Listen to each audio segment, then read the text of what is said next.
Bonjour.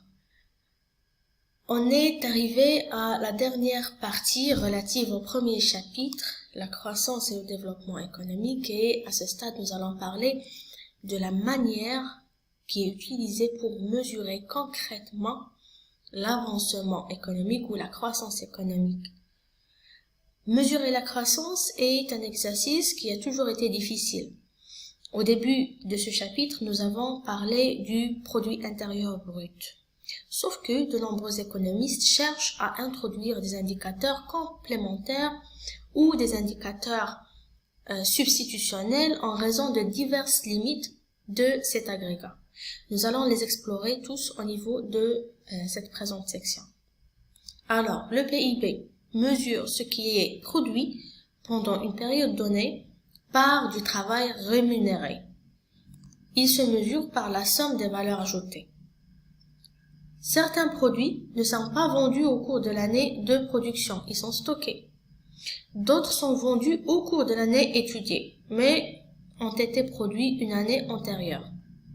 Ils ont été déstockés par les entreprises. Donc, ici, vous avez devant vous la formule du calcul du PIB marchand, qui est la somme des valeurs ajoutées plus ou moins les stocks.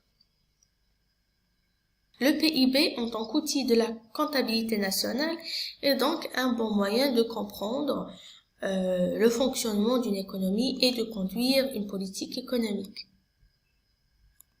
Maintenant, comment utiliser le PIB pour mesurer la croissance? Donc, le taux de croissance, en fait, c'est la variation du PIB entre deux années.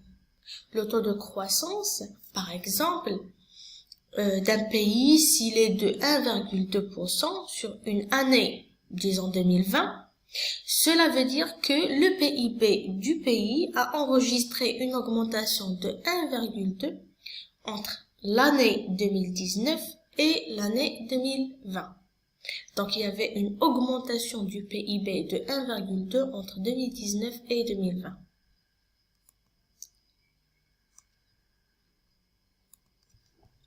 Maintenant, le PIB en valeur permet de résumer la complexité des phénomènes réels et monétaires. Pour autant, le prix d'un bien ou d'un service ne permet pas de saisir toute la dimension de sa valeur. Ici découlent les limites liées à l'utilisation du PIB pour mesurer la croissance. D'une part, la valeur monétaire ne se confond pas avec la valeur d'usage. Par exemple, un billet de 20 dirhams n'a pas la même signification et la même valeur pour un pauvre et pour un riche. Ici, on revient sur le concept de l'utilité. Également, le marché n'étant pas parfait, les prix peuvent ne pas être un bon indicateur de la rareté d'un bien et de l'utilité qu'il procure. Et finalement, certains biens n'ayant pas de prix ne sont pas comptabilisés dans la richesse nationale tout en participant au bien-être individuel et collectif. Par exemple, les soins prodigués aux proches, le travail domestique, etc. Tous ces éléments ne sont pas comptabilisés dans la richesse nationale parce qu'ils ne sont tout simplement pas pris en considération dans le calcul du PIB. Pour remédier à ça, les économistes, au fil du temps, ont travaillé pour développer de nouveaux indicateurs alternatifs.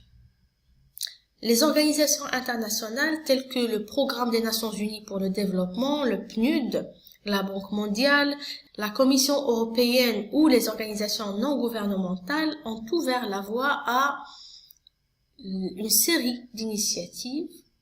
Et prenons ici par exemple les experts du PNUD qui utilisent l'IDH, à savoir l'indice du développement humain. L'IDH, selon sa définition qui est stipulée dans le rapport sur le développement humain de 2019 publié par le PNUD, alors l'IDH est un indicateur synthétique servant à mesurer les progrès réalisés au fil du temps dans trois dimensions fondamentales du développement humain. Une vie longue et en bonne santé, l'accès aux connaissances et un niveau de vie qui est décent. Cet indicateur, l'IDH, synthétise 3 critères: le PIB par habitant, l'espérance de vie à la naissance et le niveau d'instruction, taux de scolarisation et taux d'alphabétisation. Et on va voir les 3 critères qui sont pris en considération par l'IDH. Alors, le progrès dans la première dimension sont mesurés, ou bien les progrès sont mesurés par l'espérance de vie. Le niveau de connaissance est évalué à partir du nombre moyen d'années d'enseignement reçus pendant toute une vie par des personnes de 25 ans et plus. L'accès à l'enseignement et aux connaissances est mesuré par la durée attendue de scolarisation des enfants d'âge scolaire. Et finalement, le niveau de vie est évalué à partir du revenu national brut, le RNB, par habitant.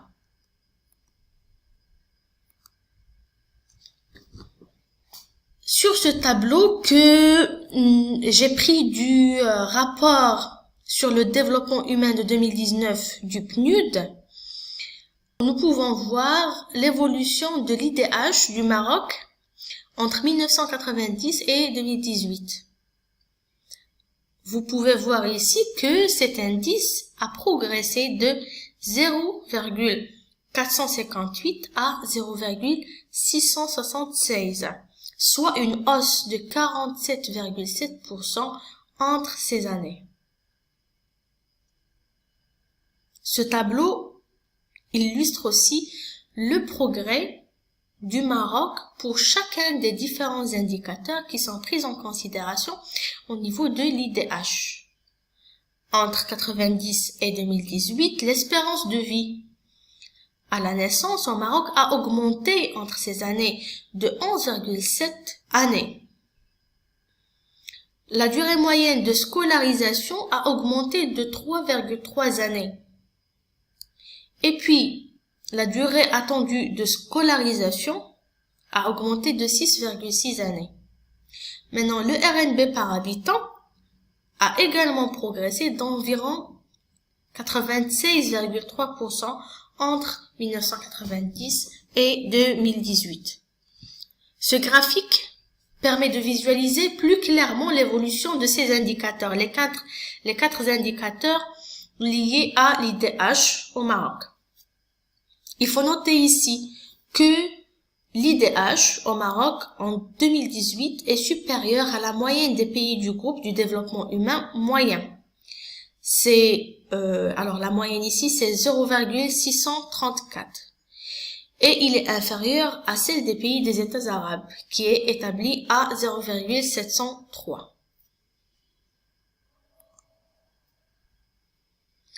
Une autre alternative pour la mesure de la croissance, c'est l'épargne véritable.